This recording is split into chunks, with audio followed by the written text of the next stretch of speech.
네, 이번에 만나볼 현장은 천주교 현장인데요. 한국인 최초의 신부인 김대건 신부가 2021년 유네스코 세계 기념인물로 선정됐습니다. 유네스코는 지난 2004년부터 세계적인 사건이나 인물을 선정해 그 의미를 기념해 오고 있는데요. 천주교 대전교구는 충남 당진시와 함께 김대건 신부의 유네스코 세계 기념인물 선정을 추진했고 지난 14일 프랑스 파리에서 열린 유네스코 총회에서 최종 선정됐습니다. 이와 관련된 이야기 김대건 신부 탄생 200주년 기념관 건설추진위원장이자 이 유네스코 총회에도 참석하고 오신 이용호 신부님과 말씀 나눠보겠습니다. 신부님 안녕하세요.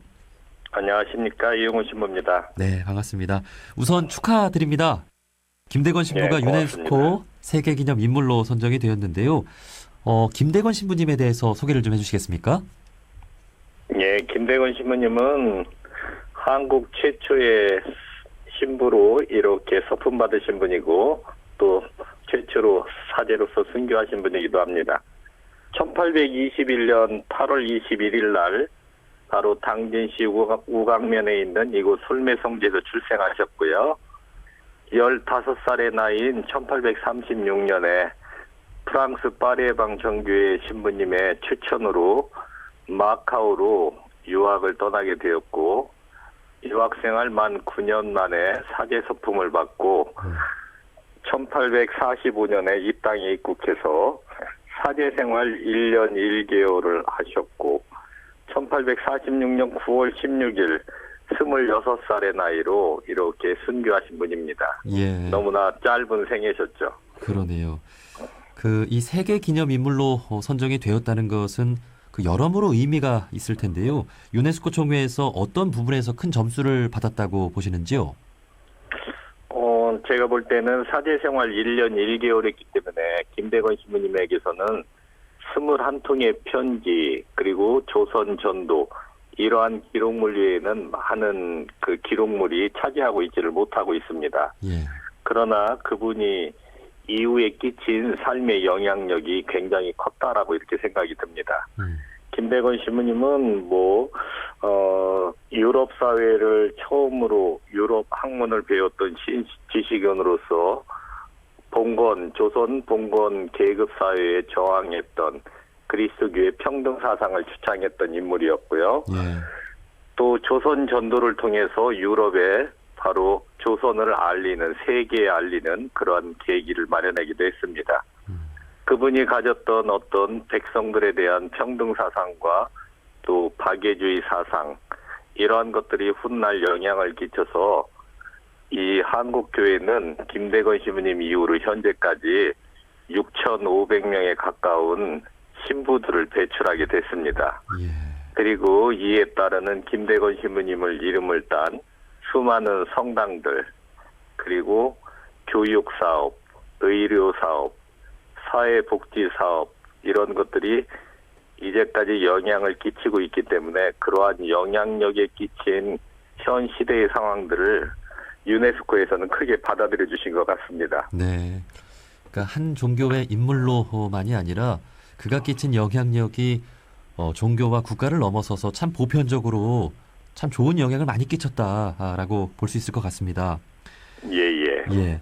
자, 이 김대건 신부의 탄생지뿐 아니라 지난 2014년 교황님 방한 당시에도 이 대전 충남 지역은 상당한 주목을 받은 것으로 기억을 하는데요. 그만큼 천주교 역사에서 이 대전 충남 지역이 중요한 의미가 있는 거겠죠?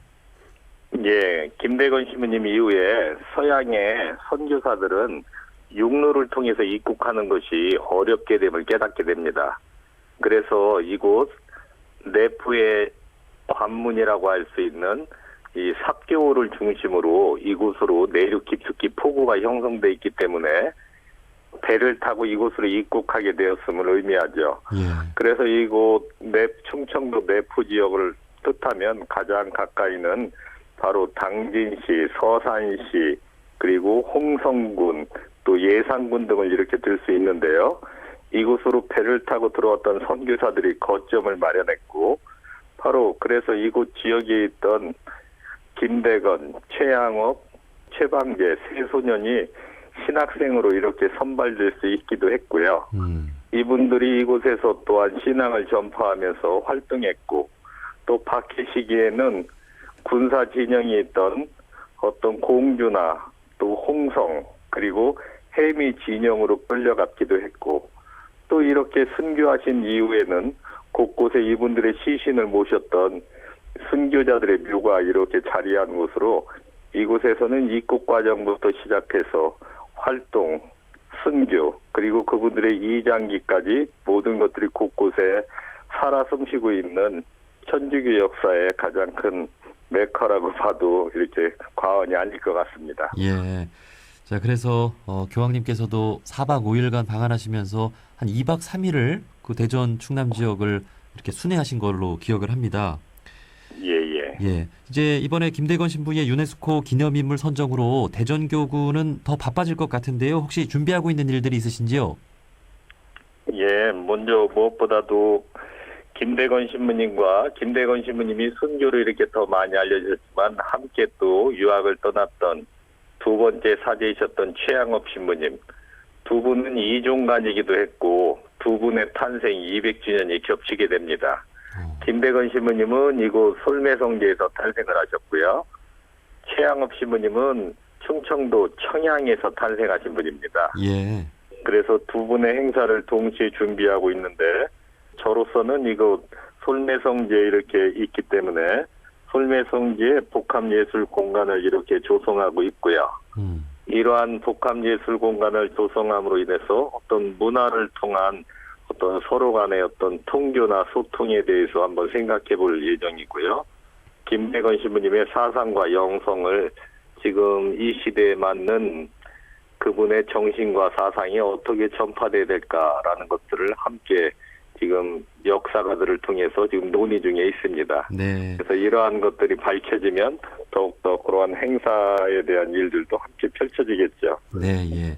그 이제 충남 당진의 솔매성지는 그 이미 많이 알려져서 많은 분들이 찾고 있기도 한데 이제 복합 예술 공간이 더 조성이 되면 그 김대건 신부님의 어떤 정신이 더 좀 널리 알려지고 또 충남 당진에도 발길이 또 많이 이어질 것 같습니다. 예. 예. 자, 이제 저희 프로그램은 다양한 또 종교인 분들이 듣고 계시는데요. 마지막으로 오늘날 모든 종교인들이 김대건 신부의 이런 점은 기억했으면 하는 또 몇 가지만 있다면 짚어주시겠어요? 저는 김대건 신부님이 어떤 개방성 안에서도 그분의 삶을 지켜간 힘이 무엇인가를 늘 조명해 보고 있습니다. 그래서 오늘날 우리들도 많은 어떤 물질 문명의 세속화와 다원주의 사상 속에서 수많은 어떤 파고들이 우리들을 어지럽게 만드는 세상이라고 생각이 듭니다. 늘 그 안에서도 우리는 무엇을 하는 사람들인지 또 무엇을 추구해야 하는 사람들인지 하는 것들이 바로 김대건 신부님께서 우리에게 주시는 가장 중요한 정신이 아닌가라는 생각을 해봅니다. 네. 그 종교 본연의 삶을 온전히 살아내신 김대건 신부님에 대한 소개를 들어봤습니다. 자, 김대건 신부 탄생 200주년 기념관 건설 추진위원장이신 대전교구 이용호 신부님이었습니다. 신부님 오늘 말씀 감사합니다. 예, 고맙습니다.